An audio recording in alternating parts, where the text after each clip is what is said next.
Hello again, welcome to the VK6CS amateur radio channel.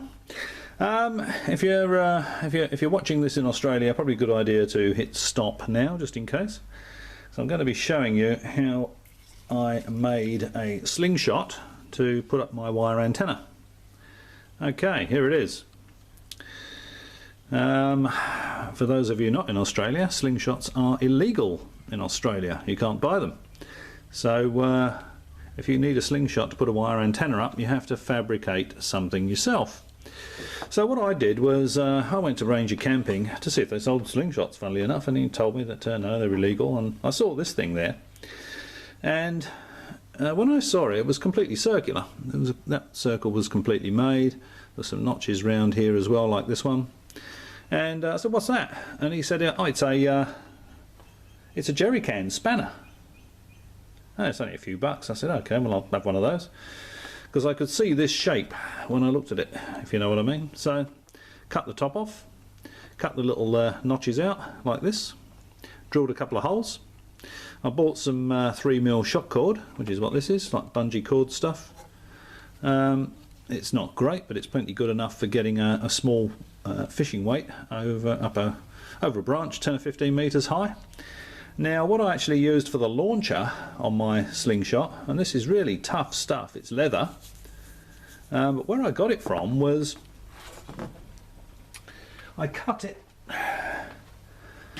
sorry, I was looking away from the microphone there. I cut it out of the back of an old gardening glove. Now this, I get through quite a few pairs of these gardening gloves because my garden's a bit of a wilderness, and it does take a little bit of looking after, so I get through quite a lot of these. This one, as you can see, is quite intact, but it's very tough stuff. They're not very expensive, these gloves, from hardware stores, hardware shops. So I just cut a strip out the back of an old glove and poked a couple of holes in it like that, put the shock cord through it, tied a couple of knots in it, and I used it to launch the weights up into my trees in my backyard to pull the wire antenna up. So if you were doing portable work and you wanted to put a wire up between a couple of trees, or if you were doing some sort of exercise and you wanted an expedient antenna, chucking a wire up between a couple of trees because your beam's fallen down, or that sort of thing, these things are absolutely ideal, because with one of these you can fire just a simple hand fishing line. Here it is. It's a simple hand fishing line, and you can see the price there. Set me back the princely sum of $6.99, and the original weight, of course, is still in the tree. I had to buy some weights, and I'll show you the bag of weights in a minute, but this little weight on the end, so fire this little weight with the slingshot up into the tree, the fishing line goes over, and being a hand line, this works really well. You just sit this on the ground, put it on the ground so that you've got the sort of conical flute pointing upwards, and then when you fire the little ball up in the air, it just comes off of there so easily. It doesn't focus, it doesn't even, it sees no resistance at all, so that works really very well indeed. And if you buy a bag of these little weights, again these are very inexpensive.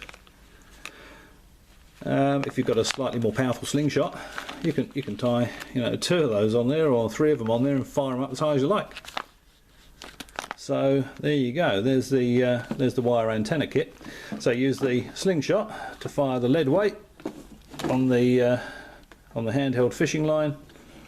Flute upwards, comes off, goes over the branch. The little weight comes down on the other side. When it does, you tie on. Well, what I use is this stuff. Camo army cord, made by a company called Grunt. And that's 3mm grunt cord. But so what you do is you tie that on the weight. Once the weight's come down the other side, it's gone over the branch, it's come down the other side to the ground again, you tie that around the fishing line just above the weight, and then you pull the fishing line back over the branch and pull your grunt back over the branch, and then connect your if it's a temporary thing, just a cable tie will do fine to separate the grunt Separate the grunt from the antenna wire. If it's a bit more permanent, then you know, some sort of insulator, leg shell insulator, something like that. What do they call them? Dog bone insulators. And then pull your grunt up, and your wire goes up with it. So there we go. And actually, I was lucky I was able to find that. My grunt camo army cord. It's very well camouflaged. You put this down in a forest, put it down in the backyard, and you'll be lucky to find it. So it's very, very good for you know, the neighbours not noticing.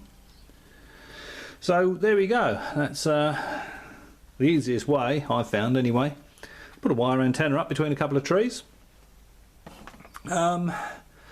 Whether it's